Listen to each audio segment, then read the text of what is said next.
돈이 되는 뉴스 분석하겠습니다. 오늘 펠리츠 투자리서치 김민수 대표입니다. 대표님 안녕하세요. 네, 안녕하십니까. 네, 오늘 첫 번째 돈 되는 뉴스 헤드라인입니다. 외국인의 매도세가 거셉니다. 그런 가운데 사담았던 섹터, 바이오, 게임주에 대해서 보도가 나왔는데요. 네. 이 가운데서 어떤 투자 전략이 가능할까요? 네, 일단 시장을 약간 이기는 그냥 어떤 회피하는 관점 쪽에서의 매수세가 아니었을까로 추정하는 가운데 네. 특히 바이오주 같은 경우는 경기와는 좀 상관없이 그래도 전염병에 관련된 흐름이다 보니까 기대감이 조금 높은 측면이 있겠죠. 특히 게임주 같은 경우는 최근에 나오고 있는 이제 집콕 현상, 그래서 비대면 현상의 수혜 쪽으로 바라보면서 외국인들에 대한 흐름들이 움직이지 않았을까 생각되고 있는데, 그래도 어떤 종목별 접근 쪽에 한정돼서 대응하는 게 좋지 않을까라고 봐야 될 것 같고요. 기사 관련돼서 나왔던 종목들 중에서 그래도 한 종목 눈이 가는 종목은 레이라고 하는 종목이라고 봐야 될 것 같습니다. 네. 특히 이 회사 같은 경우는 치과용 디지털 엑스레이 영상 진단에 관련된 기술이 독보적이고요. 그에 따라서 디지털 덴털 솔루션에 주력하는 회사다라고 보시면 될 것 같은데, 그런 차원에서 외국인들이 꾸준하게 매수를 해오다가 최근 들어서는 약간 동향들이 어떤 매도 물량도 나오고 기관 쪽의 매도도 나오고 있지만은, 그래도 기존 흐름으로 봤을 때는 가장 어떤 좀 양호한 모습들로 가지 않나라고 생각이 들고 있는데요. 그런 관점으로 봤을 때 디지털 이 솔루션 사업이라고 하는 특히 어떤 입 모양을 찍기 위해서는 일단 3D로 찍는 게 가장 정확하겠죠. 그런 관점으로 봤었을 때 그런 프린팅 솔루션 관련된 쪽에서 강점을 갖고 있고요.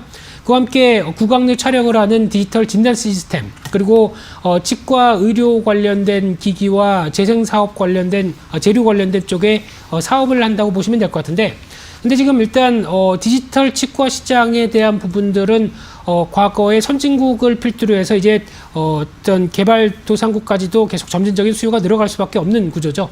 특히 과거에 엑스레이로 찍고 그 다음에 현상에서 보게 되는 그런 어떤 번거로움을 지나서 이제 디지털화가 되는 부분들이 또 하나의 새로운 축으로 작용한다라고 하게 되면 앞으로 신흥국 중심의 성장은 계속 확대될 수밖에 없다라는 쪽으로 보여지고 있고요.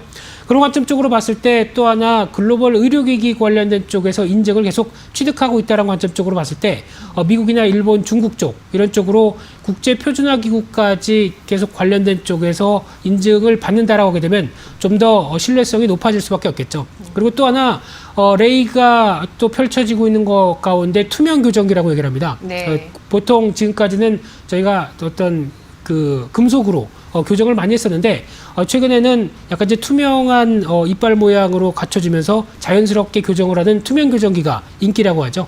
그래서 최근에는 중국에서 약간 아직까지 검증이 안 됐다라는 얘기가 나오고는 있지만은, 일단 여러 가지 번거로움이 제거된 채 어느 정도 효율적이다라고 하게 되면 아무래도 앞으로의 대세가 될 가능성도 있지 않을까라는 쪽으로 바라보고 있고요. 그러다 보니까 실적이 이를 말해준다고 보여지고 있습니다. 네. 대표적으로 2018년도 이후부터 실적에 대한 부분들이 확장세로 나가고 있는 상황들이 확인되고 있는데요. 그러다 보니까 작년 같은 경우도 매출이 730억이 넘어가면서 42% 증가했고요. 영업이익도 129억대, 그래서 전년 대비 115% 증가하는 모습들을 보여주는데, 이런 기조가 올해도 계속될 것 같습니다. 올해도 매출이 1,000억대 가까이 들어오기 시작하면서 네. 37% 늘을 걸로 보여지고 있고요. 영업이익 또한 219억대, 그래서 69% 늘어날 것이다 라고 바라보고 있으면은, 일단 아무리 그렇다고 하더라도 시장에 대한 분위기보다는 실적에 대한 분위기가 계속 어느 정도 맞아가기 시작한다 라고 하게 되면 기대감이 높아지지 않을까, 그렇게 바라보고 있습니다. 네. 그렇습니다. 레이의 성장세에 대해서 알아봤습니다. 투명 교정, 전체적으로 치아 교정 시장 자체 성장세의 글로벌적인 흐름들 찾아보시면 나오는데 보시면 놀랄만한 수준입니다. 이제 외모가 자산이고 자원이다 보니까 또 이 교정 같은 부분들 많이 다들 어릴 때부터 해주시더라고요. 그리고 또 이제 치아 교정뿐만 아니라 나이 들어서도 계속 네. 이 디지털 덴탈 솔루션에 대한 수요 급격하게 늘어나는 부분들, 그 이상의 성장세를 실적으로 나타내고 있는 레이입니다. 달러, 엔화, 위안화 다 벌고 있는 기업이군요. 몇 등급일까요? 네, 그런 관점 쪽에서 시장만 어느 정도 안정을 찾게 되면은 최근에 보여줬던 추세 흐름들이 다시 좀 단단해지지 않을까라는 관점 쪽에서 저점 매수 해볼 만한 종목 중에 한 종목으로 보여지고 있고요. 네. 그런 관점 쪽에서 일단 시장의 안정권이 어느 정도 좀 선결돼야 된다라는 관점 쪽에서 일단 2등급으로 말씀드려보고 싶고요. 매수가는 지금 가격대 정도도 나쁘지 않다고 보여집니다. 네. 그래서 한 39,000원대 이하 정도를 노려보시는 전략 쪽에 포커스를 맞춰보고 싶고요. 지금 시장이 좀 부진해도 그 이하로는 잘 내려가지 않는 모습들이 오늘 포착이 되고 있는데 네. 지금 외국인들 매수세가 한 어제 오늘 들어오지 않나라는 쪽으로 바라보고 있고요. 네. 그런 관점 쪽에서 반등을 시도하게 되면 일단 1차로 걸리는 자리가 저항권이 한 46,000원 정도로 바라보고 있고요. 손절가는 36,500원대로 대응한 전략에 포커스를 맞추겠습니다. 네, 성장세가 높은 기업이다 보니까 주가에도 반영이 됐었고요. 최근까지 잘 버텨주던 주가가 어제 오늘 하락하면서 박스권의 하단을 이탈하는 움직임입니다. 하지만 하단 부근에서 현재 외국인 메이저의 수급 확인했다고 보고 있고요. 이에 따라서 2등급 매수가는 39,000원 이하, 목표주가 46,000원, 손절가 36,000원 제시했습니다. 다음 두 번째 돈 되는 뉴스 헤드라인입니다. 리츠의 자산 규모가 지난해 말 기준으로 전년 대비 17% 증가세를 기록했습니다. 리츠, 네. 적은 돈으로 건물주가 될 수 있는 그런 투자 상품인데요. 아무래도 부동산 버블이 또 심하다 보니까 정부 차원에서도 이쪽을 지원하고 있죠. 네, 지금 작년에부터 관련된 리츠 시장이 좀 커진다라는 관점 쪽에서 개인적으로도 언급을 좀 드렸던 네. 대표적인 시장 흐름들인데 그러면서 상장하자마자 롯데 리츠 같은 경우 바로 상한가 들어갔고 또 뭐 NH 리츠가 프라임 리츠 같은 경우도 상장하자면서 강한 부각을 받았던 흐름들인데 하지만 최근 들어서 주가나 흐름을 보게 되면 거의 그때가 고점으로 쭉 밀려가기 시작하죠. 이랬던 대표적인 흐름들이 아무래도 지금 표방하는 게 중위험, 중수익, 특히 저위험 같은 경우는 채권 쪽을 꼽을 수 있겠지만은 네. 또 이제 고위험이다 하게 되면 주식이겠죠. 그 중간 사이에서 어느 정도 역할을 하는 자산에 대한 기대감이 상당히 컸었는데, 근데 지금 위험 자산이라는 흐름들 자체에 대해서 회피하는 현상이 나오다 보니까 그 조그만 위험 같은 경우도 일단 기피하겠다 이런 현상들이 지금 뚜렷이 나온다고 봐야 될 것 같고요. 그러다 보니까 주가가 같이 소외되는 모습들이 계속 이어진다라는 관점들인데, 또나 중요한 부분들이 이번에 코로나19 사태로 인해서 나오는 여러 가지 부동산 시장의 변화들, 대표적으로 상업용 부동산 같은 경우도 일단 장사를 할 수가 없는데, 그러면 어떤 임대료도 깎아주는 운동이 나온다든가 아니면 네. 임대료 면제 관련된 얘기가 나오게 되면 리츠 관련된 쪽은 이 임대료가 중요한 수입원 중에 하나죠. 네. 그를 통해서 어떤 배당을 줄 수 있는 여력들을 만들어 가는데, 이런 분위기가 나오다 보니까 이 임대료에 관련된 부분에 의문이 들기 시작하면서 아무래도 타격을 받는 게 아니냐, 그런 상업용 부동산 전반적인 흐름들에 대해서 우려감이 좀 커졌다고 봐야 될 것 같고요. 게다가 또 정부 정책도 영향을 끼치겠죠. 물론 리츠 같은 경우는 간접 상품 쪽으로 유도를 하면서 네. 시장에 대한 지원을 계속 하겠다는 입장이긴 하지만 그래도 큰 카테고리 안에서는 부동산 쪽이죠. 그러다 보니까 정부 정책적인 부분들 쪽에서 영향권들의 가시화가 들어오게 되면 아무래도 생각했던 것보다 좀 둔화되는 게 아니냐라는 우려감들도 나올 수밖에 없고요. 게다가 작년에 좀 너무 뜨거웠었습니다. 특히 보통 상장에서 가격대가 한 5,000원대로 공모가가 이어지게 되면 그보다 높은 가격대 6, 7,000원까지 올라가는 거는 솔직히 빠른 리츠 자산에 대한 평가가 나오기 전까지는 좀 힘들다고 봐야 될 것 같은데, 그만큼 약간 좀 과열됐던 분위기가 어느 정도 좀 어떤 지나가는 모습들 쪽에서의 변화가 아니었느냐라고 챙겨봐야 될 것 같고요. 하지만 일단 이렇게 가격이 하락하게 되면 반대로 리츠의 강점은 살아날 수밖에 없습니다. 대표적으로 리츠는 배당을 상대적으로 많이 하는 상황들이죠. 그러다 보니까 지금 관련된 NH 프라임 리츠 같은 경우도 지금 가격 하락에 따라서 배당 메리트가 늘어날 수밖에 없는 부분들, 특히 기존의 6,000원대 대비해서는 지금 같은 경우 5,000원대, 5,000원대 초반이다라고 했었을 때는 오히려 7년 연평균 배당 목표가 5.5%인데 네. 그 정도 부분을 이제 충분히 시도한다라고 하게 되면 그래도 어떤 배당에 대한 메리트가 좀 커지는 게 아니냐라는 관점들이 눈에 띈다고 봐야 될 것 같고요.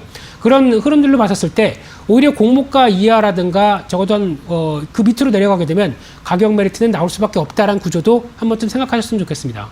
네, 알겠습니다.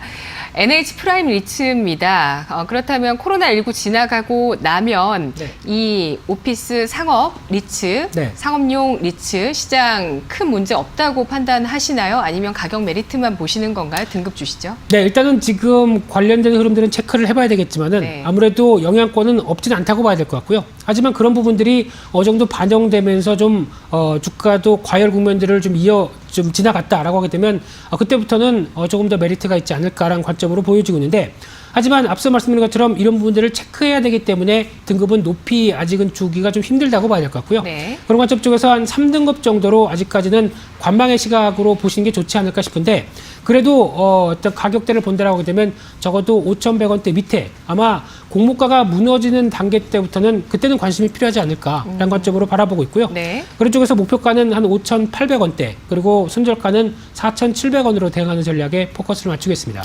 알겠습니다. 배당 수익률 5.5%의 메리트를 갖고 있는 NH 프라임 리츠. 하지만 불확실성이 있기 때문에 3등급 확인해 봤고요. 마지막으로 돈 되는 뉴스 분석 세 번째입니다. 급등하거나 급락하거나 레버리지 인버스 ETF로 몰린다라는 기사입니다. 현재는 인버스가 좋을까요? 레버리지가 좋을까요? 현재는 인버스가 대세겠죠. 요즘 지수가 거의 개별 종목 움직이듯이 움직이다 보니까 그와 관련돼서 지수를 보고 투자를 하자라고 얘기하는 이제 ETF 쪽에서 각광을 받고 있는 상황들이고요. 그러다 보니까 ETF 관련돼서 특히 지금 많이 또 투자가 이어지고 있는 인버스 관련된 부분들은 네. 일단 단기적으로 물론 1800대까지 지수를 보기는 제 개인적으로 참 좀 당황스러운 국면들이 많지만은 쉽지 않은 일이긴 하죠. 그렇죠. 이제 예. 그만큼 얼만큼 시장이 지금 바라보고 있는 위험 자산에 대해서 회피가 심하느냐, 네네. 이런 어떤 단적인 면이 아닐까 생각되고 있는데, 그렇다고 하더라도 지금 인버스를 노리면서 추가 하락, 특히 1800선 이하까지도 노리면서 대응을 하겠다는 전략들은 아직은 좀 아니지 않을까라고 하게 되면 오히려 인버스는 다시 반등해서 어느 정도 단기 여력을 회복했을 때 노리는 전략들이 낫지 않을까 싶고요. 그나마 또 이제 레버리지 같은 경우는 또 많이 여기가 저점이지 않을까라는 쪽에서 대응을 하시는데, 네. 레버리지는 또 특성이 또 2배 가까이 지수의 흐름들을 반영하게 되겠죠. 그러다 보니까 변동성에 오히려 더 취약할 수가 있다라는 쪽도 염두를 하면서 대응하시는 게 좋은데, 그렇게 되면 ETF 쪽에서도 꾸준하게 모아갈 수 있을 만한 게 뭘까라고 네. 했을 때는 그나마 제가 보기에는 코덱스 IT가 아닐까 생각되고 있고요. 지금은 인버스도 부담스럽고 레버리지도 부담스럽다. 네. 예. 그런 관점 쪽에서 변동성을 해지하는 전략 쪽으로는 쓰면 모르겠는데, 네. 그래도 어떤 시장의 저점대를 노리고 그래도 꾸준하게 변화를 누려보겠다라고 하게 되면 그나마 나은 IT가 어떤 코텍스 반도체도 있는데, 반도체보다 조금 더 포괄적으로 볼 수 있는 게 IT가 아닐까라는 관점 쪽에서 또 그래도 반도체는 IT 쪽 관련된 코덱스 ETF를 보시는 게 좋을 것 같고요. 특히 지금 반도체 업황 같은 경우는 나오는 얘기를 쭉 흐름을 보게 되면 그렇게 나쁜 부분들은 아닌데, 그럼에도 불구하고 위험자산 회피 때문에 좀 어떤 가격의 지지력을 좀 확인할 수 있는 구간들이 좋은 게 아닐까라는 관점 쪽에서 관심이 있다고 봐야 될 것 같습니다. 네.